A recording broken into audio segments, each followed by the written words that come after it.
Well, welcome everybody to the Ask an Accountant podcast, where we demystify accounting by simply asking your pressing questions to the industry's best and brightest. My name's Tony Wilson, your host, quirky friend, and total accounting nerd. Today, I'm joined by my two new friends, Kelly Rohrs and Amanda Adams. Hi. Hey guys. So Kelly lives in the Big Apple with her husband, son, and dog. And she finds nothing more exciting than helping people find business success. With over 10 years of experience in public accounting, she specializes in working with small to medium-sized businesses. And Kelly has been featured in a number of podcasts, most notably the AICPA's Tax Odyssey podcast and Thomson Reuters' Pulse of the Practice podcast. She is prolific in this space, and so I am super excited, Kelly, for sure to have you on. And Amanda, I'm also excited to have you on. Amanda hails from the great state of Texas, along with her husband, 3 kids, and 3 dogs. Woof. That's a lot of dogs. Yeah, you'll be lucky if you don't hear one. Okay. Maybe just as a quick aside, what kind of dogs are they? So I have an 11-year-old pit bull. She's like the calmest thing. We have a 7-year-old Maltese, so she's like this big. And then a 6-year-old Cocker Spaniel, and he is right under my feet and wild. Like he acts like he's still a puppy. He is not. I mean, I feel like that's probably like a Cocker Spaniel thing to be, so that kind of makes sense. I wasn't prepared. Not prepared at all. Kelly, I should have asked this of you, but what kind of dog do you have? I have a mini Labradoodle. Oh, cute. She's a pain in my butt. Is she really? How old is she? She's 4. Okay. So and she still acts like a puppy. I was going to say, she's still absolutely in puppy territory. So that makes sense. Well, that's great. I'm glad that I feel even more endeared to you because you guys are all dog people as well. So that's good. You're my dog people. So this is great. That's right. What kind of dog do you have? I had a dog. I had a lab for the longest time. Oh. My wife and I would love to get another dog. My wife probably even more so than I would. But we also did just have twins. So we're like, we're going to give ourselves a little bit of time for just a little bit more sanity. So eventually, though, we would love to get a dog. So not to get too off topic, but Amanda, if you ever get a chance to work with Amanda, you're going to see just how much she loves helping people and helping her clients save on taxes, implementing policies, and streamline their accounting processes. Amanda is most adept at helping her clients in the construction and professional services sectors. Again, Kelly, Amanda, thank you guys so much for joining me on the show. Thanks for having us. Yeah, absolutely. Now, I came across the two of you on LinkedIn. I saw actually a post, I think that each one of you guys had shared about each other. And we're going to get into that in a little bit about how you guys met and then now ultimately how you guys are working together. But I just wanted to take a moment to reiterate to anybody who's watching this how powerful of a tool LinkedIn is. I mean, right, like Kelly, you're in New York. Amanda, you're in Texas. I think in any other world, like you guys wouldn't be working together or wouldn't have met each other. So this is definitely a testament to the power of LinkedIn. Absolutely. Yeah. I completely agree. Like it has been life-changing to get active on LinkedIn. So yeah, that is so cool. Well, speaking of just how you guys met, maybe do you want to, Kelly, start us off with a little bit about your story? Like, talk us through how you got into accounting and really what led you to where you are today. Absolutely. So, it was definitely not a straight path to where I am today. And, for many people, it's not. So I just want to give hope to people out there to know it does not have to be the 4 years straight of school to go work for the Big Four, to get a job in private, to start your own firm. It doesn't have to work like that.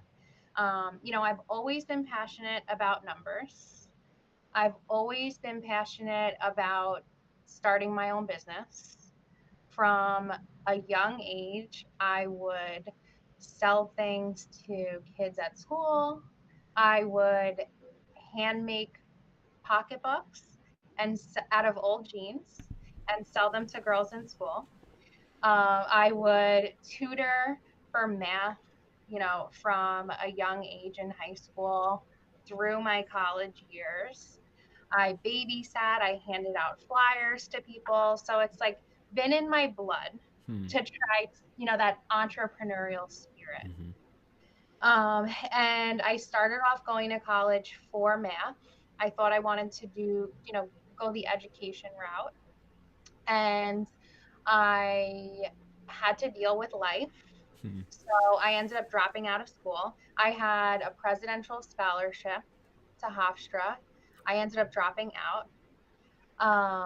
I went into the workforce for a number of years, and I ended up working at an accounting firm and going back to school full time. I had actually already signed up for school, and I was going to go back to school for actuarial science. Oh. I was already set up to go back to Hofstra, and I met an accountant and ended up working there. It was like fate, and I loved it. And so I changed my major. I decided that I was going to go to Old Westbury here on Long Island. They have a great accounting program. Most of the professors are also firm owners, which is really great to have, see that experience in real life. And, from there, I spent about 10 years at a local accounting firm. And we specialized in healthcare professionals, accounting services, tax services. And I, like most firms, they go through like marriages and divorces between partners. And there were a lot of, hanging the carrot before the donkey and empty promises. And for many years, I thought to myself, should I leave? Should I go somewhere else? Should I go off on my own? I really didn't know what to do. COVID happened. I had my son. It was, we made it through a lot of hurdles.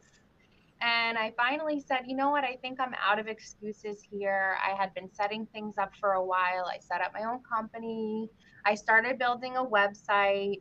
I started really surrounding myself with a good network of people. And I took the leap of faith.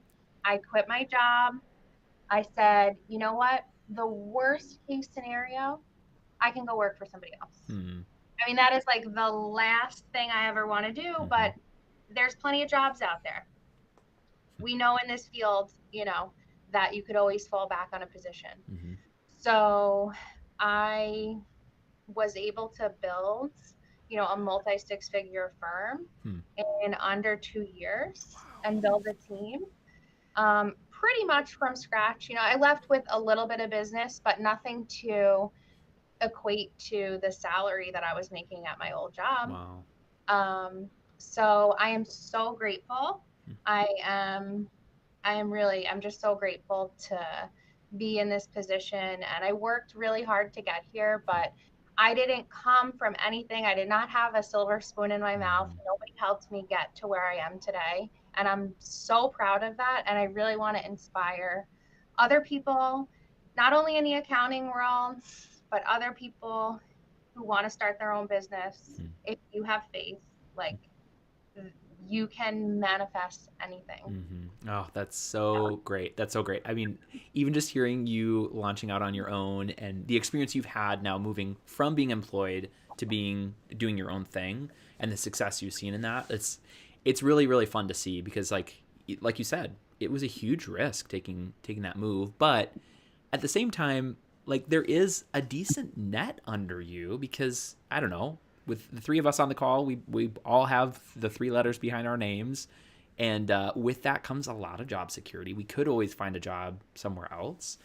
So I think it's really inspiring, Kelly, what you're doing and what you've done. So thank you so much for sharing a little bit about your story. Amanda, I'd love to hear a little bit about your story. How did you get to where you are today?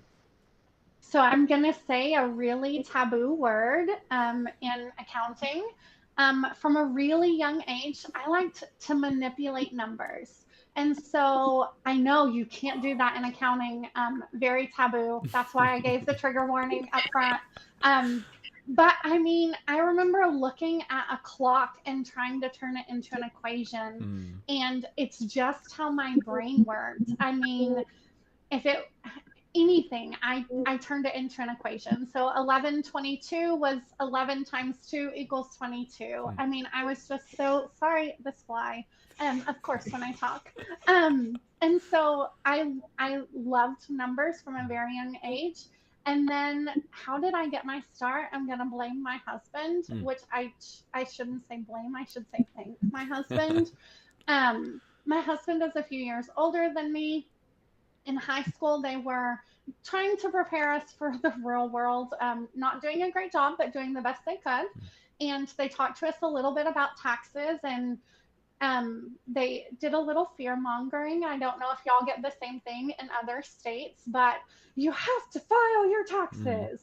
If it's the one thing you do in life, file your taxes.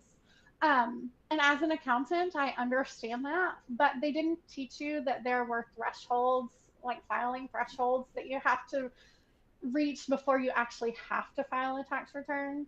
So I found out he was my boyfriend at the time, had never filed his taxes. And I was like, what are you doing? You have to file them. And so I am actually from a dual city. So I'm from a city that borders 2 states.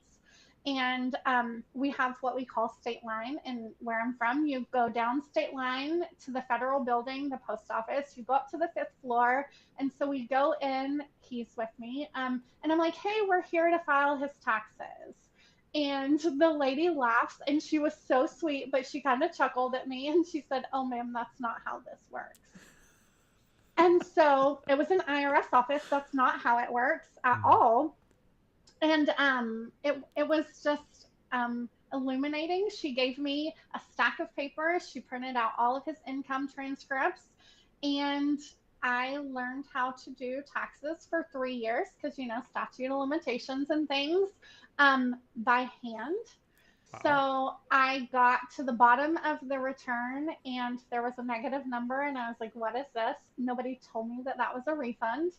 It was a good thing, but I freaked out. So I went down to the local Jackson Hewitt and I had a stack of, 3 years worth of tax returns, and I dropped them on the desk and I was like, can you please help me? I have no idea what I'm doing. And the woman put them in her little system and she said, do you want a job? And I said, no. And literally that is how I started my career. Wow.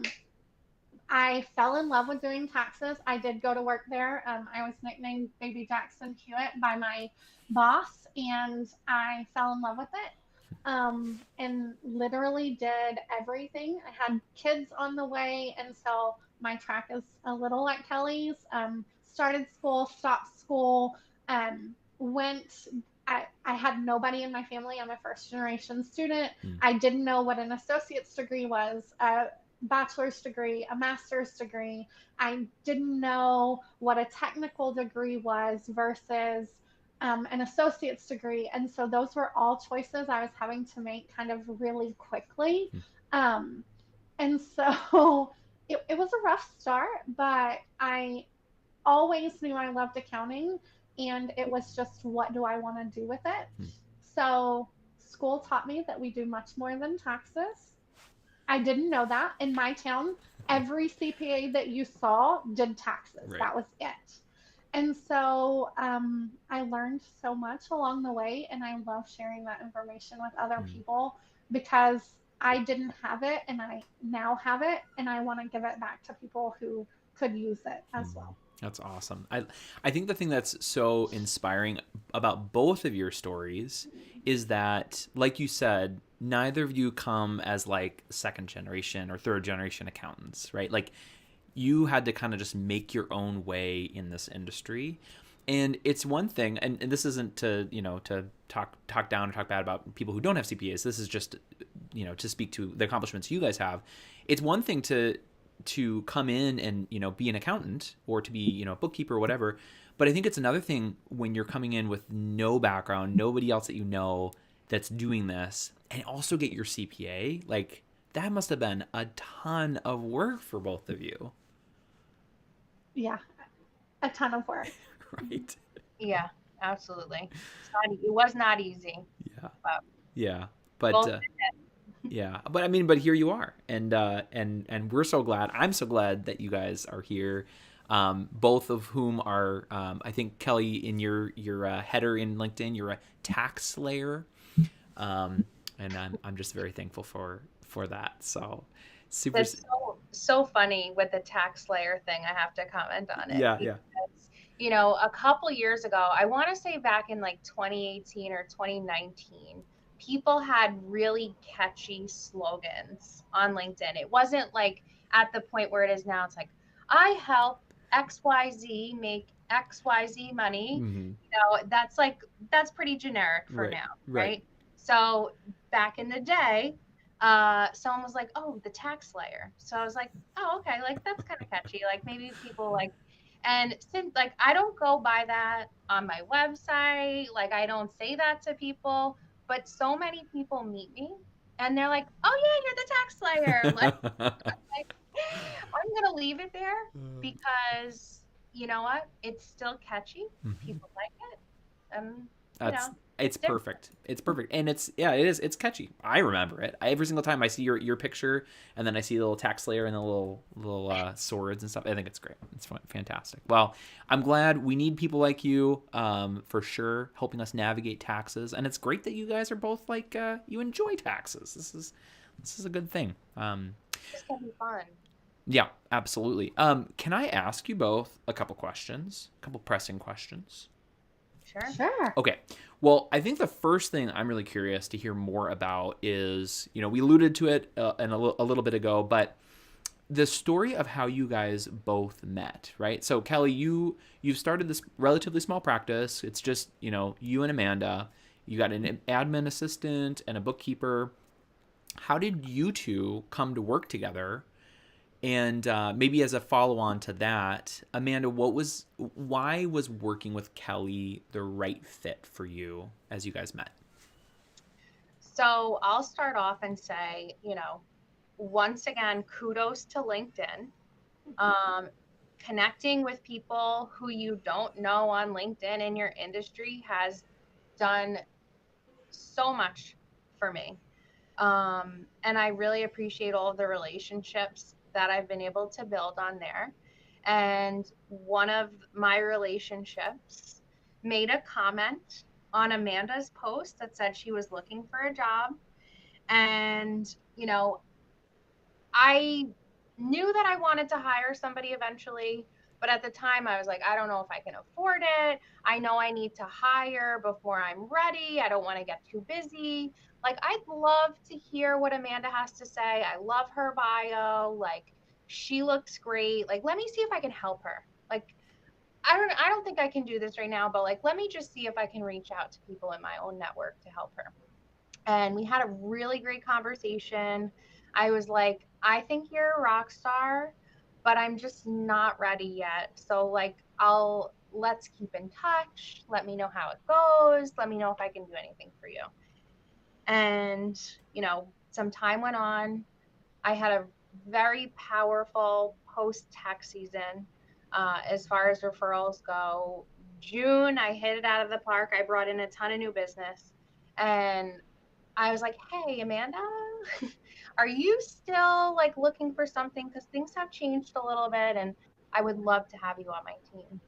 And really, that was the start of a beautiful thing. That's awesome. Amanda, I'm curious to hear your perspective on it. So my perspective 100% follows that. That is 100% what happened. In terms of why do I want to work with Kelly? LinkedIn. So she is super active on LinkedIn, and you can tell a lot by not only what people post, but how they say it. You can tell Mm. their compassion level. You can read nuances into things. And so Kelly's very consistent at posting, and it made me feel like I knew her Mm. before I ever met her. So because we had that connection, that mutual connection, I would see her things in my feed and I would read them.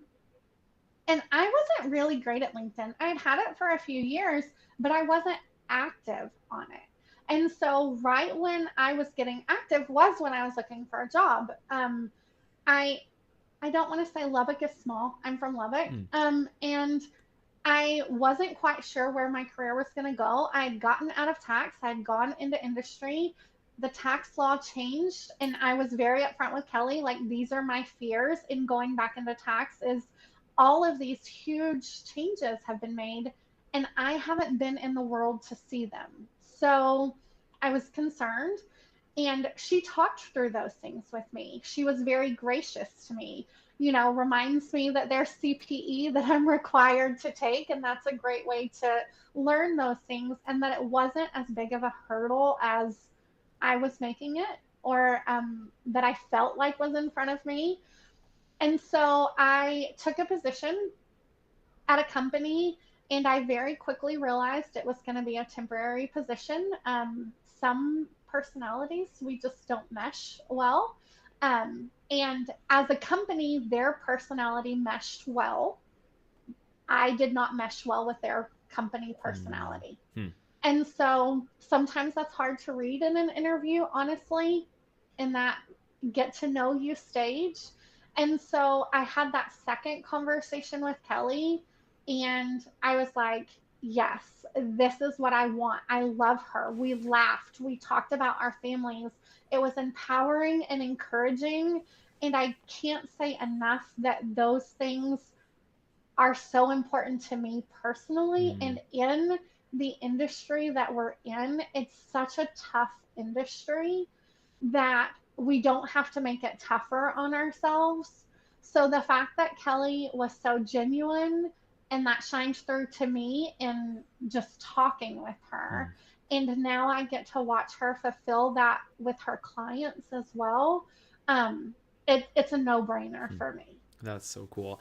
Amanda, it's super interesting. I didn't think about that before, but you had said there's something about the fact that Kelly posts regularly, and it's the content that she's posting that like builds a degree of trust with you. And it's really interesting because we talk a lot about LinkedIn as being this great social selling platform.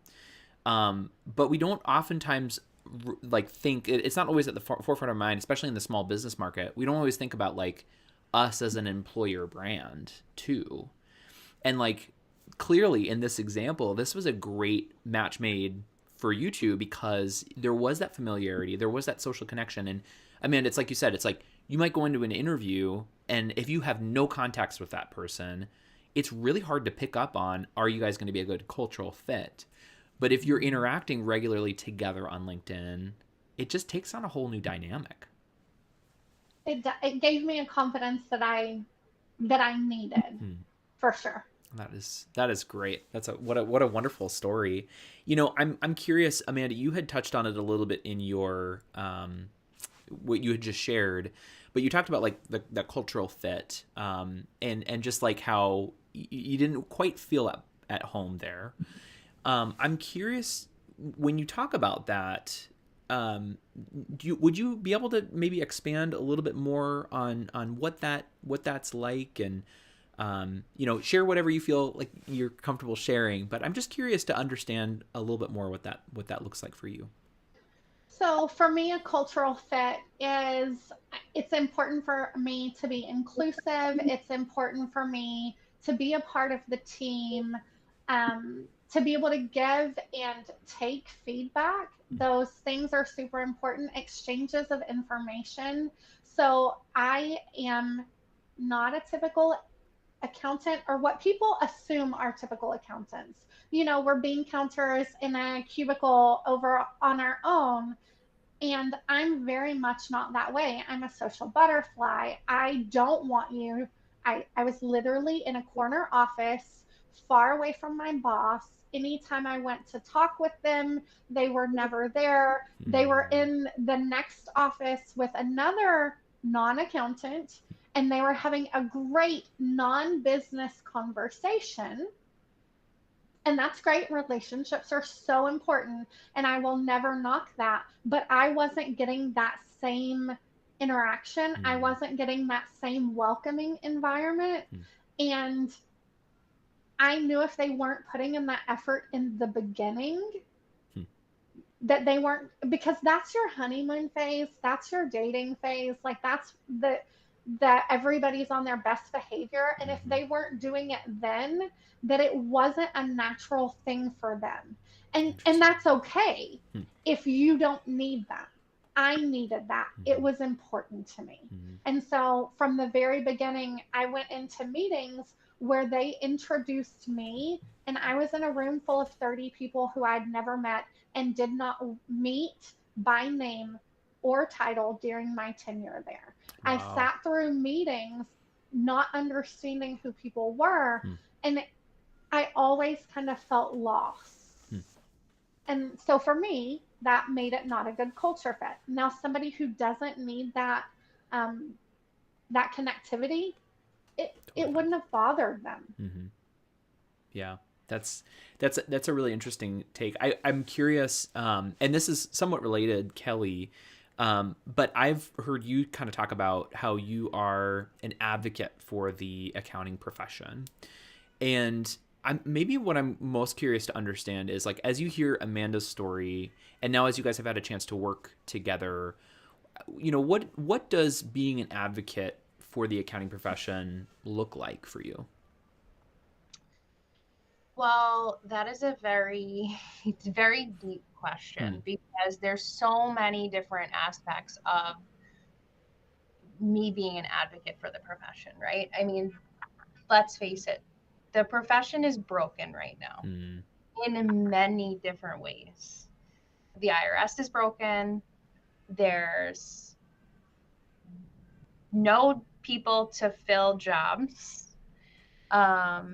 There's like this old school framework that's still in place that many firms act like it's still 1995 because there's a lot of the older generation of accountants that are not retiring and not allowing the younger generations to step up and make the necessary changes to, you know, act like we're in 2022, use the technology like it's 2022.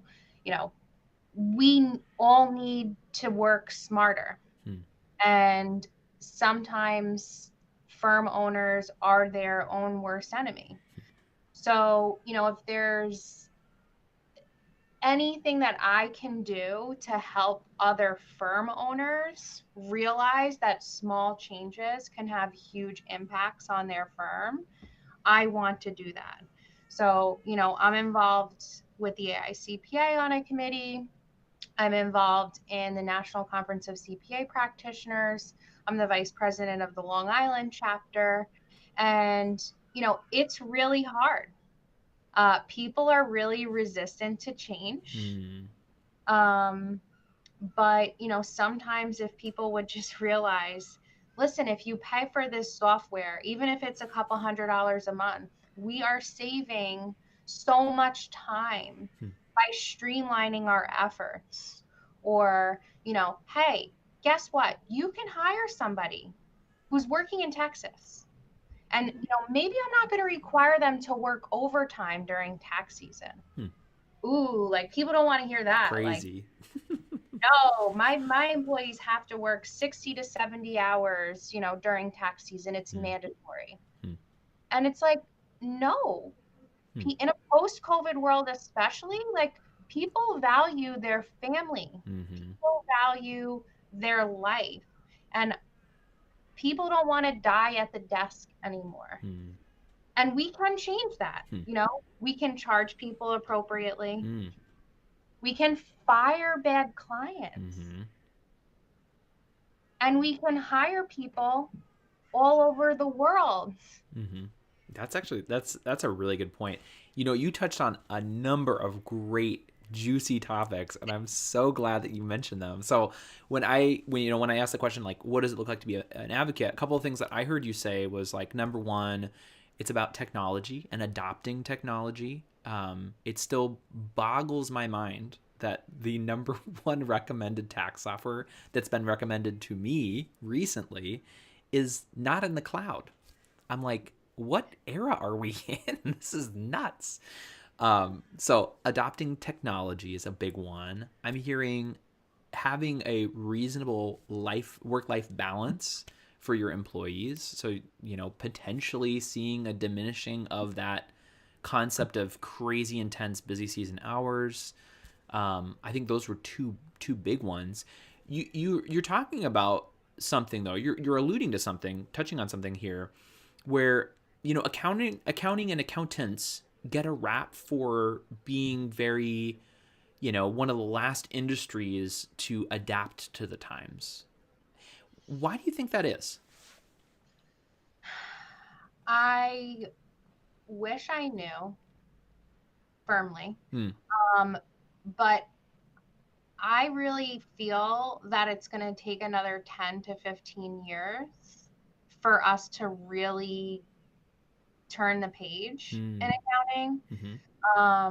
I think that I really think it goes back to these older firm owners and the, well, this is the way we've always done things attitude. And, oh, well, I charge $150 for a tax return. Guess what? When I spend 3 hours on a tax return and I have to pay somebody else and I have to pay $50 or $100 just to process the tax return, plus I have to pay for my malpractice insurance, what are you really making? $10 on that tax return? That doesn't feed your family. Right. Like, so there's so much that needs to change here. And if I have to be brutally honest, it's going to have to take a lot of people leaving the workforce in the field and the next generation to step up and really, like, lay down the hammer and say, no, we need to make these changes for it to actually happen. Wow. Yeah. I think you're onto something there. And I think that's, potentially one of the upsides of the Great Recession is just a shift in priority and like a shift in power, the power dynamic for sure. Amanda, I'm curious to get your thoughts. Accounting tends to be seen as one of the last industries to make adoption, to change, and to get with the times. Why is that? Honestly, I think it's a lot of what Kelly said, and that resistance to change is just so ingrained in us. The fear of the unknown versus the devil we know. So we're so comfortable with the devil we know. I sent a text this week that has nothing to do with this conversation, but literally said, but our comfort zone is just so comfy. And I think that's what it is, the things that we know. And so as new generations come in and they don't know things and they are having to learn it from scratch, they're coming in saying, but it doesn't make sense to do it that way. And a lot of it, I think, has to do with an investment in the company and the industry as well. It takes money to make these changes. And I know firm owners who were making, $3 million a year for a 6-person staff. Kelly, like, I know Kelly's eyes just opened so wide. And they were not passing that money back down, right? It was low wages, lots of overtime. And they weren't willing to invest in new software. They weren't willing to invest in new processes. And I think that that's just a shift that has to happen. We have to stop thinking about it as an expense, and we have to think about it as an investment in our future. Yeah, that is so good. So you're talking about investing in our future. You're talking about crazy long hours. One of the big things that's come out of conversation around the pandemic has been mental health. It's been like one of the, it was talked about before pandemic, but certainly during pandemic and now after pandemic, I'm hearing the focus and the concerted effort on mental health. And Amanda, we've had a conversation a little bit about this. I'm curious to get your insights and your thoughts on the role that mental health and like the transition in accounting that's going to be taking place. Like, where is mental health in the public accounting space? So currently in the public accounting space, I feel like it's in a really terrible place. I worked for a company in a different group than somebody else, and I was working 40 hours a week, and they were working 80 and 90 hours a week. I think that everything is so dependent on where you're working versus firm-wide policies that say this is our expectation. We do not want to overwork anybody. We expect everybody to pull their weight. But in terms of mental health right now, I think it's just in a terrible place. I think there are super simple things that we can do to change that. I do. Can I share a couple of those? Yeah, by all means. Okay, Kelly, do you recognize this? What is this? This.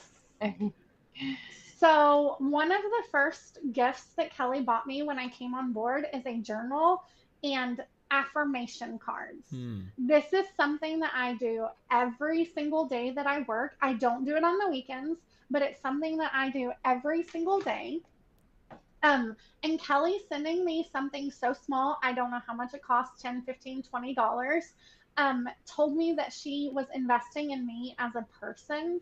And so I think that that's one of those first things that we can do.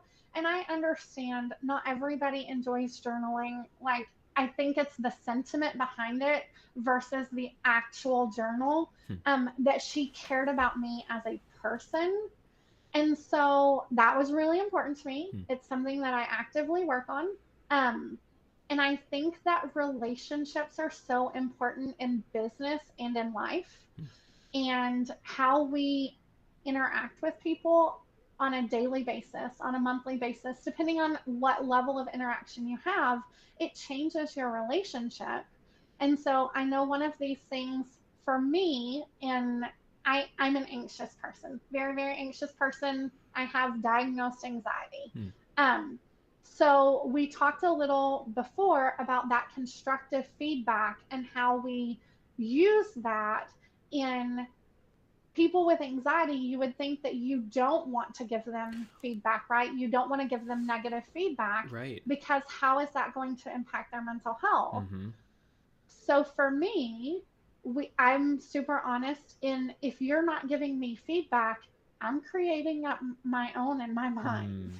And it's probably a lot more negative. Well, and I was going to say, can we pause and like just like emphasize that? Because that was actually like a legitimate, when we were talking like before the show or whatever, that was one of the questions I legitimately was wrestling with is, yes, we absolutely need to up our game from a mental health perspective in public accounting, because it's just not a long-term attainable option for people to work crazy hours, super stressful, coming to tears. That's just not, it's not a sustainable workplace. But the thing that I would struggle with is I'm like, okay, but then like, how do you, tiptoe around constructive feedback? But Amanda, what you had just said was super helpful. Can you share that again? Like how constructive feedback and mental health, how you reconcile those two? So those two for me are getting actual feedback. So, and feedback is not only negative, constructive feedback is not only negative. Constructive feedback can be positive and negative. And I think that's so important. The connotations, the words that we use, sometimes they already have that negative connotation with it. Feedback, constructive feedback does not have to be negative. So when you're investing the time in me to give me feedback, Amanda, you did a great job on this client. I appreciate that because I now know and I don't have to question, did I do a great job on that client? Hey, Amanda, Kelly and I had a conversation this week. I did an entire project and I did it entirely wrong. entirely wrong. And she was the most gracious person with me. And at the end of that call, I said, okay, Kelly, so I'm writing down a list of things that I missed. Here's what I have on my list. Did I miss anything? And she was like, no, those are the things. And I was like, okay, I will be watching for these things in the future. She did not yell at me. She did not make me cry. She did not make me feel like I was not valued or that I was stupid or unknowledgeable. She was so gracious. And that's because we have what I feel like is more than a transactional relationship. She doesn't only come to me for task A, B, and C. She asked me how my kids are. My daughter's birthday was earlier this week. What are you gonna do? What are y'all doing for Halloween? Like, it's so much more than a transactional relationship. And that's one of those small things that we can do in the accounting world. That's huge. The work has to be done. Y'all, the work has to be done. We are all aware. There are deadlines and sometimes tight deadlines. But how we treat people and making them see that we're a team versus a you versus me is so important. It's really small steps. Absolutely. Yeah. So my biggest takeaway is what I'm learning, Amanda, from you is that, number one, don't shy away from constructive feedback in hopes that that would make mental health easier. It actually will probably be more to their detriment because, like you said, if I'm not hearing that constructive feedback, I'm going to be making it up in my own head. So be clear, be direct, be transparent. And then just as importantly, if not more importantly, have an actual relationship with the people who are working with you and for you. Because if it's a transactional relationship, it's going to be harder to, interact with some of that constructive feedback. But when in this example, like, Kelly has your best interest in mind. And so you can trust her to be vulnerable with her. Very much. Yeah, that is really awesome. Kelly, as we've been sharing all that, any thoughts or comments kind of come to your mind? I really hope that other accountants either get the courage to speak up like Amanda has, speak up and try to form relationships with your employer. To the employers out there, like, you need to care about your employees. They're not just another number. They are your biggest resource in your company. They're probably the most important thing in your company, because we all know how badly people are suffering without good employees. So take care of your people. That's so good. Yes, and amen. I literally could not have said it any better. Take care of your people. I think that's huge. And there's something more. I think one of the things that we're discovering, that I've certainly discovered over these last few years, is that the employee-employer relationship is a lot deeper, or ought to be a lot deeper, than I think maybe the industrial era would have led us to believe, right? Like, industrial era, it is transactional. You are just a cog in the wheel. But the more, especially in knowledge work type space, there's just a lot more emotional elements to it, people element to it, having a true relationship, actually caring for your people. That's huge. That is super, super huge. So, Kelly, I want to ask you, I know you are a very well-networked individual. You're on, like you've mentioned, a number of committees, a number of organizations, groups. You're using this influence to try to help advance and advocate for the profession, which kudos to you. I'm so thankful for people like you. I'm curious, like, how did that come about? How did you manage to get involved in these groups? I know you don't come from a family of accountants, so that's why it's even more of an enigma to me. Like, wow, how is that possible? So first, I just want to say LinkedIn. Yeah. I really like this. We are not being sponsored by LinkedIn right now. Like, hey, if you want to sponsor Tony's podcast, like, let's do it. Let's go. I have met such wonderful people on LinkedIn. It's more about building real relationships with people. Hmm. And I was actually honored at an event last night, and the keynote speaker was phenomenal. And she was this really impressive woman, and crazy backstory. Like, she worked for Goldman Sachs for many years. She had 3 babies. Like, this is like someone who was working in the 80s doing this. Wow, like, powerful woman. And now she is, I think she's the comptroller of the county here. Wow. And she said, you know what's so important for every one of you women in this room tonight is, you all say yes. And for me, that's what I do. I say yes, Hmm. because it's hard. It's hard to be part of these organizations. It's hard to volunteer my time. It's hard to juggle, you know, coming up with new referral relationships, going out to lunch with people, attending things at night while balancing my family and my son and my dog and my husband. Mm-hmm. But I say yes to opportunities, and I take leaps of faith that I can make it work. Hmm. And I really, I really owe it to that.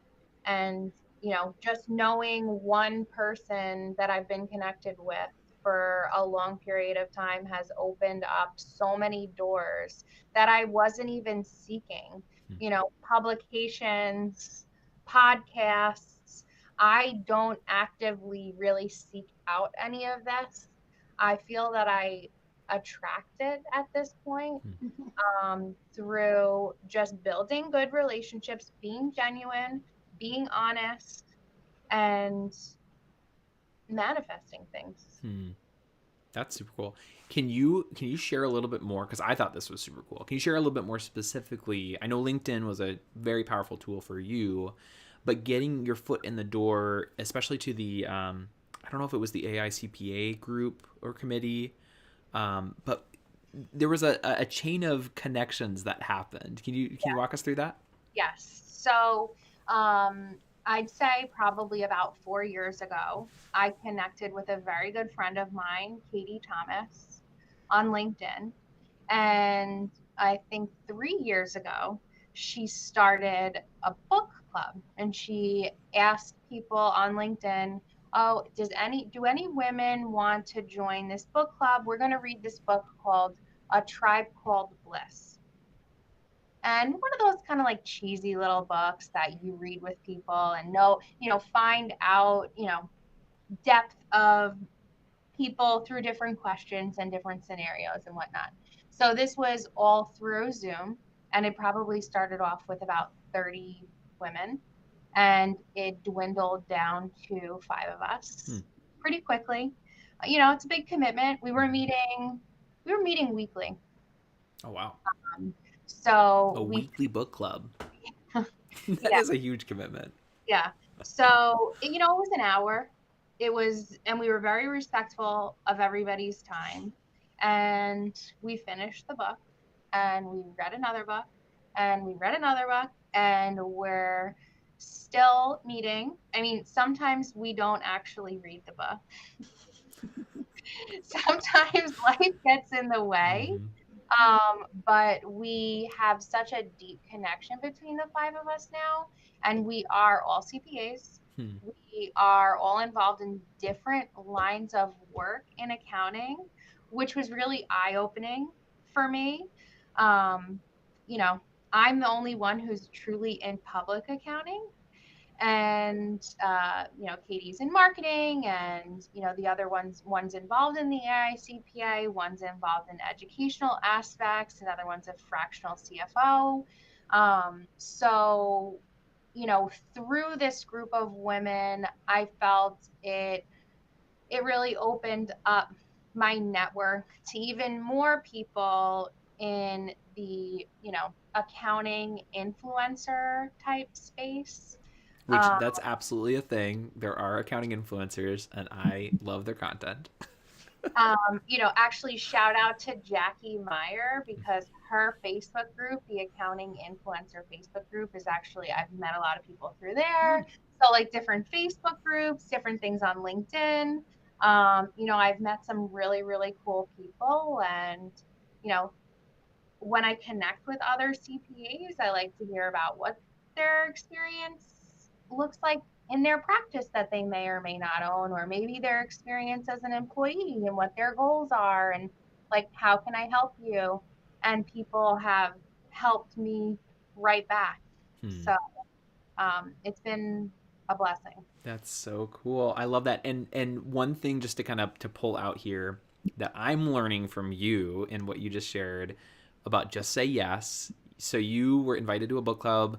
Not only did you say yes to it, but you continued to say yes to it, which cannot be overlooked, right? Because it started off with 30 people, dwindled down to 5, but the people who were committed, who continued through, you have gotten such great connections from that, so many doors open. And like I'm sure when you were invited to a book club, those were not like sure things or even anything that was on your horizon. It just came about because you were saying yes to stuff. Yeah. And I think it's just such a great reminder for us all that like sometimes the most crazy stories and paths for us lie behind a door that looks very mundane. Yeah, absolutely. I would think that most people would be like, really? A book club? Like, I need to fit that into my schedule? Right. It's funny because so my version of the book club right now, I've got a friend of mine who he's inviting me to a Dungeons and Dragons campaign, and I'm genuinely like, oh my gosh, I actually really want to do this. Partially because I'm a nerd, but also because it's like you had with the book club. You just never know what's gonna happen later. So who knows? Who knows? Well, Kelly, Amanda, I really, really appreciate you guys taking some time. This has been eye opening. It's been insightful, enlightening. I feel like a smarter person, a better person, because I've had a chance now to connect with you both. Before we wrap up, I would love to get your words of wisdom. And so there's 2 people in particular that come to my mind that I'd just love for you to speak to directly if you could. Either this is a firm owner, maybe they're a smaller firm owner, but just a firm owner who, yeah, maybe is watching this and is learning some stuff from you. What words of wisdom would you give to that person? And, or what words of wisdom would you give to that associate that is looking at busy season, in the next couple months and is just trying to make a decision like, what do I do? What are your words of wisdom? Amanda, you go first. Okay, so to a business owner, talk with your team. Is there anything that they're asking you for that is an easy change that can be implemented that makes big changes for them? So, as an owner, just be open to that feedback as well. And if you can't, if there are financial constrictions or there are something that makes it where you can't be as transparent as possible. So it's a lot easier when you give a why behind a no. And I know that in this world we're kind of trained that no is a full sentence, and that is 100% true. But sometimes it makes it easier if you can give the understanding. To an associate, public accounting is hard, but the experience that you are gaining cannot be measured. You are gaining so much knowledge and skills being in public accounting. Now, with that, when you are looking for a firm, do your due diligence, read up on them, try to connect with current or previous employees, read reviews, read their website. Do they have values that they post? Are they being talked about horribly on Reddit? And I know Reddit gets a bad rap, but like, do your due diligence, because it is a lot of time that you're investing and you want to make sure that you're investing well. But even if you make a mistake, if you find, like I did, that the company was not your fit, it doesn't mean their company is a bad company. There are so many more companies out there. So don't think, oh, I've committed. I'm stuck here for the next 50 years. You have other options. That's good. Kelly, what advice would you give? My advice to associates is that, like Amanda had said before, like you might be comfortable and you might be more comfortable with the devil that you know, but you do not have to torture yourself. There's plenty of different opportunities out there. If you don't see yourself being a firm owner per se, like there are other options for you. Look for 1099 work. Look for a firm that is forward thinking and actually cares about their employees and their mental health.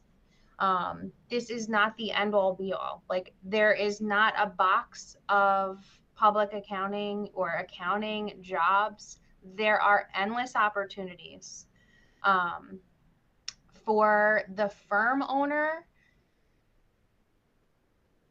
there is just so much advice that I have. What would be the one word of wisdom that you'd like to give? One word of wisdom would be to, always keep learning and growing and making sure that you're keeping up with the changes. Like we want to use the best software and the best systems possible. I want to learn to be able to, provide my clients with the best deliverables as possible. And I want to be able to run my firm the best that I can. So you never know everything. None of us know everything. Like keep learning, keep progressing, keep reaching out to your peers, and keep supporting each other. Love it. What very valuable words of wisdom from both Kelly, you, and Amanda, you as well. Thank you guys so much. This has been so wonderful. I'm assuming as people watch this, they're probably thinking to themselves, man, I'd love to talk with Kelly, or I'd love to talk with Amanda. What is the best way to go about connecting with you? Is it Facebook? Is it Instagram, LinkedIn, Twitter, TikTok? I don't know. What's the best way? I'm going to plug LinkedIn one last time. Okay. This was not my intention today, but reach out to me on LinkedIn. Yep. Same. At LinkedIn is where I'm most active. Perfect. Awesome. That sounds like a great idea. So you guys are open to connecting, open to having conversations. They were both very receptive to my invite and conversation. So I would second that. Check them out on LinkedIn for sure. If you don't know where to find them, you can also look on my profile because they're both first connections for me.